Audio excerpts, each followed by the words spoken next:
اعوذ باللہ من الشیطان الرجیم بسم اللہ الرحمن الرحیم قال اللہ تبارک و تعالی فی القرآن المجید والفرقان الحمید۔ سورۃ توبہ کی آیت نمبر 74 ہے۔ اس میں بھی اللہ تعالیٰ کی ذات بابرکات نے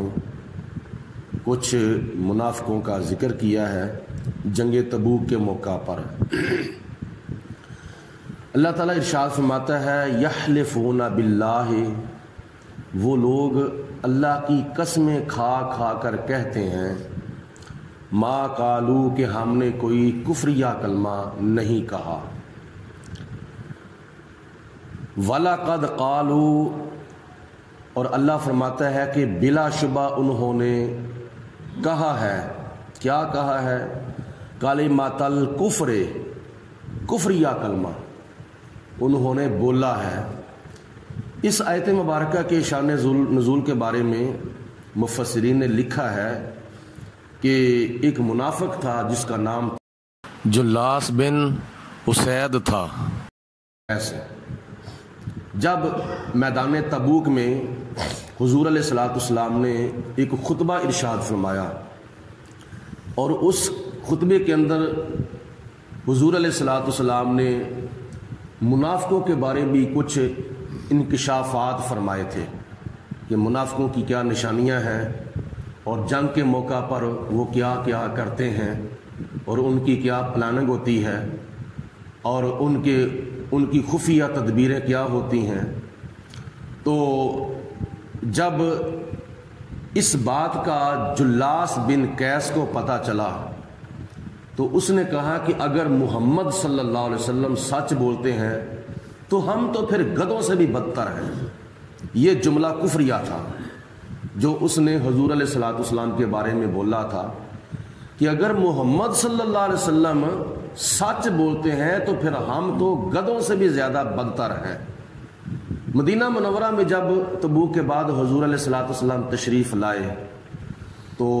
ایک صحابی رسول ہیں جن کا نام ہے حضرت عامر بن قیس۔ تو اس نے حضور علیہ الصلوۃ والسلام کی بارگاہ میں عرض کی یا رسول اللہ، جلاس نے ایسا کہا تھا۔ تو نبی پاک علیہ الصلوۃ والسلام نے جلاس کو بلایا کہ آپ نے یہ ایسی بات کی ہے میرے بارے میں کہ اگر محمد صلی اللہ علیہ وسلم سچے ہیں تو ہم تو گدھوں سے بھی زیادہ بدتر ہیں۔ پھر تو وہ مکر گیا، اس نے کہا میں نے نہیں کہا۔ حضور علیہ الصلوۃ والسلام نے دونوں کو بلایا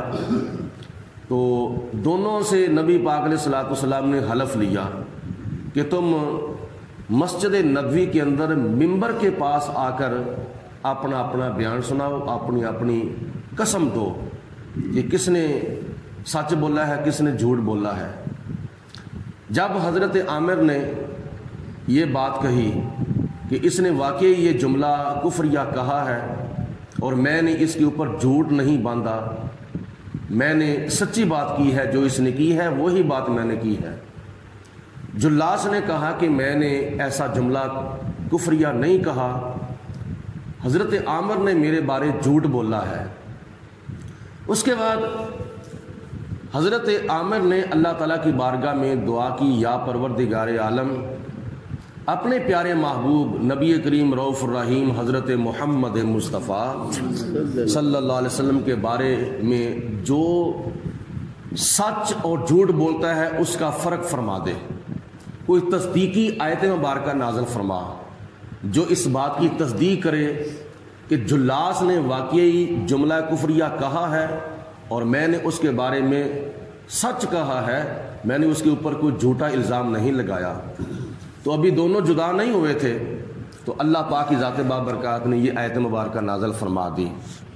کہ یحلفون باللہ، اللہ فرماتا ہے کہ منافق جو ہیں وہ اپنی کی ہوئی بات سے مکرنے کے لیے جھوٹی قسمیں کھاتے ہیں۔ یحلفون باللہ، وہ جھوٹی قسمیں کھا کھا کر کہتے ہیں ما قالو، کہ ہم نے کوئی کیا نام ہے جملہ کفریہ نہیں کہا۔ اور اللہ پاک کی ذات بابرکات نے حضرت طفیل کی تصدیق، حضرت عامر کی تصدیق کرتے ہوئے ارشاد فرمایا کہ وَلَقَدْ قَالُوا كَلِمَةَ الْكُفْرِ، اور بلا شبہ منافقوں نے نبی پاک علیہ الصلوۃ والسلام کے بارے میں جملہ کفریہ کہا ہے، حالانکہ کہا ایک نے تھا، لیکن اللہ تعالیٰ کی ذات نے اور منافقوں کو بھی اس کے اندر شامل کیا ہے،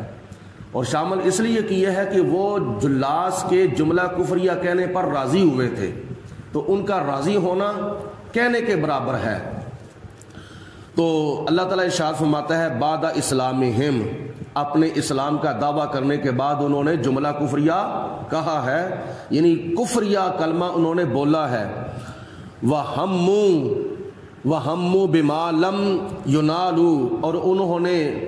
جو کام کرنے کا ارادہ کیا تھا ان کا وہ کام نہیں ہوا تھا، یعنی اپنے ناپاک مقصد میں وہ کامیاب نہیں ہوئے تھے۔ تو اللہ تعالیٰ کی ذات بابرکات نے اس آیت مبارکہ کے اندر آگے جا کر ایک جملہ استعمال فرمایا ہے، وَإِن يَتُوبُوا يَكُ خَيْرًا لَّهُمْ، اگر وہ توبہ کر لیتے تو ان کے لیے بہتر ہوتا۔ تو یہ جملہ جب جلاس نے سنا اس آیت مبارکہ کے اندر، تو اس نے حضور علیہ الصلوۃ والسلام کی بارگاہ میں عرض کی کہ اے اللہ کے پیارے رسول علیہ الصلوۃ والسلام، مجھ سے غلطی ہوئی ہے، میں نے واقعی جملہ کفریہ آپ کے بارے میں کہا تھا، اب مجھے توبہ کا استغفار کا احساس ہو گیا ہے، تو میں توبہ کرتا ہوں، میں معافی مانگتا ہوں۔ تو نبی کریم علیہ الصلوۃ والسلام نے اس کی معافی کو قبول فرمایا اور اس نے توبہ کی اپنے جملہ کفریہ سے، تو اللہ پاک کی ذات بابرکات کے پیارے حبیب علیہ الصلوۃ والسلام نے اس کو معافی دے دی۔ اور اس کے بعد پھر وَهَمُّوا بِمَا لَمْ يُنَالُوا، اس کا مطلب یہ ہے کہ جو کام کا انہوں نے ارادہ کیا تھا وہ اپنے اس ناپاک مقصد کے اندر وہ کامیاب نہیں ہوئے تھے۔ وہ تقریباً 15 کے قریب ایسے منافق تھے جنہوں نے ارادہ کیا تھا کہ رات کو جب تبوک سے مدینہ شریف کے اندر نبی کریم علیہ الصلوۃ والسلام تشریف لائیں گے تو ہم کسی گھاٹی کے اوپر پہنچیں گے تو حضور علیہ الصلوۃ والسلام کو سواری کے اوپر بیٹھے ہوئے پیچھے سے دھکا دے دیں گے، حضور علیہ الصلوۃ والسلام کو نیچے گرا کے ان کو شہید کر دیں گے۔ یہ انہوں نے ناپاک ارادہ کیا تھا۔ تو جب حضور علیہ الصلوۃ والسلام میدان تبوک سے جنگ تبوک فتح کر کے جب واپس تشریف لا رہے تھے تو رات کا اندھیرا تھا، حضور علیہ الصلوۃ والسلام سواری کے اوپر سوار تھے اور حضرت عامر پیچھے سے سواری کو ہانک رہے تھے۔ حضرت عمار بن یاسر رضی اللہ تعالی عنہ نے حضور علیہ الصلوۃ والسلام کی سواری کی لگامیں پکڑی ہوئی تھیں، وہ آگے آگے آ رہے تھے، تو یہ منافق جو تھے وہ چھپ کے بیٹھے ہوئے تھے۔ تو تھوڑی دیر گزری، حضرت عامر نے اونٹوں کے چلنے کی آواز سنی اور اسلحے کی آواز سنی، تو اسی وقت آپ نے بلند آواز سے کہا تھا، اے اللہ کے دشمنوں بھاگ جاؤ یہاں سے، دور ہو جاؤ یہاں سے، دفع ہو جاؤ یہاں سے۔ تو اللہ کے دشمن کہا تھا کیونکہ جو حضور علیہ الصلوۃ والسلام کا دشمن ہے وہ اللہ کا دشمن ہے۔ تو جب یہ آواز حضرت عامر نے ان کو دی کہ دفع ہو جاؤ یہاں سے، دور ہو جاؤ یہاں سے، تو اسی وقت وہ ان کو پتہ چل گیا کہ حضور علیہ الصلوۃ والسلام کے ساتھ جو ساتھی ہیں ان کو پتہ چل گیا ہے، تو انہوں نے پھر یہ کیا نام ہے اپنی جان بچانے کے لیے وہاں سے بھاگنا شروع کر دیا تھا۔ تو اللہ تعالیٰ فرماتا ہے کہ یہ اس ناپاک ارادے کے اندر وہ کامیاب نہیں ہوئے تھے۔ وَمَا نَقَمُوا إِلَّا أَنْ أَغْنَاهُمُ اللَّهُ وَرَسُولُهُ مِنْ فَضْلِهِ، اور ان کو بہت ہی ناگوار گزرا، بہت ہی برا لگا ان کو یہ کہ اللہ پاک کی ذات بابرکات نے اور اللہ کے پیارے رسول علیہ الصلوۃ والسلام نے ان کو اپنے فضل سے غنی فرما دیا ہے۔ جب حضور علیہ السلام مکہ المکرمہ سے ہجرت فرما کر مدینہ المنورہ تشریف نہیں لائے تھے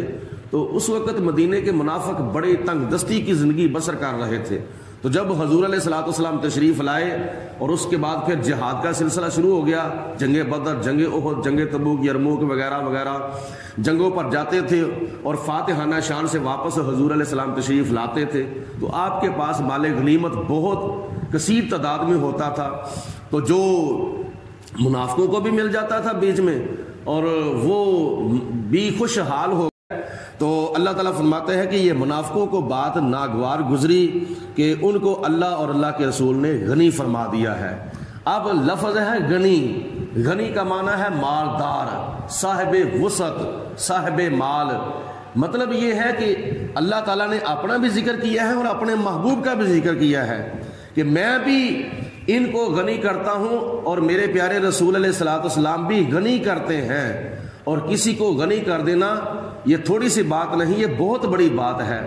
تو اللہ تعالیٰ ذاتی طور پر کسی کو غنی کرتا ہے اور حضور علیہ الصلوۃ والسلام اللہ تعالیٰ کی عطا سے کسی کو غنی کرتے ہیں۔ اور نبی پاک علیہ الصلوۃ والسلام کے صحابہ میں سے ایک صحابی ہیں جن کا نام ہے حضرت عثمان غنی، یعنی اتنے مالدار تھے وہ حضور کی بارگاہ میں آ کر اتنے مالدار ہوئے کہ بارگاہ مصطفیٰ سے ان کو لقب غنی جو تھا وہ عنایت ہوا تھا۔ تو اللہ بھی اپنے فضل سے غنی کرتا ہے اور اللہ کے پیارے رسول علیہ السلام بھی اللہ کی عطا سے لوگوں کو غنی فرماتے ہیں۔ وَإِن يَتُوبُوا يَكُ خَيْرًا لَّهُمْ، وہی پچھلی بات کی طرف اشارہ ہے کہ اگر وہ توبہ کر لیتے تو اللہ تعالیٰ ان کے لیے بہتری فرما دیتا۔ تو جن کی قسمت میں توبہ تھی پھر انہوں نے توبہ کی، اور جنہوں نے توبہ نہیں کی تھی جن منافقوں نے، اللہ پاک فرماتے ہیں وَإِن يَتَوَلَّوْا، اگر وہ توبہ کرنے سے منہ پھیر لیتے ہیں، يُعَذِّبْهُمُ اللَّهُ عَذَابًا عَلِيمًا، اللہ تعالیٰ ان کو عذاب علیم دے گا، دردناک عذاب دے گا۔ کہاں فی الدنیا والآخرہ، دنیا کے اندر بھی اور آخرت کے اندر بھی۔ وما لہم فی الارض، اور زمین کے اندر ان کے لیے کوئی بھی نہیں ہے، من ولی، کوئی حمایتی، ولا نصیر، اور نہ ہی ان کے لیے کوئی مددگار ہے۔ تو اس آیت مبارکہ میں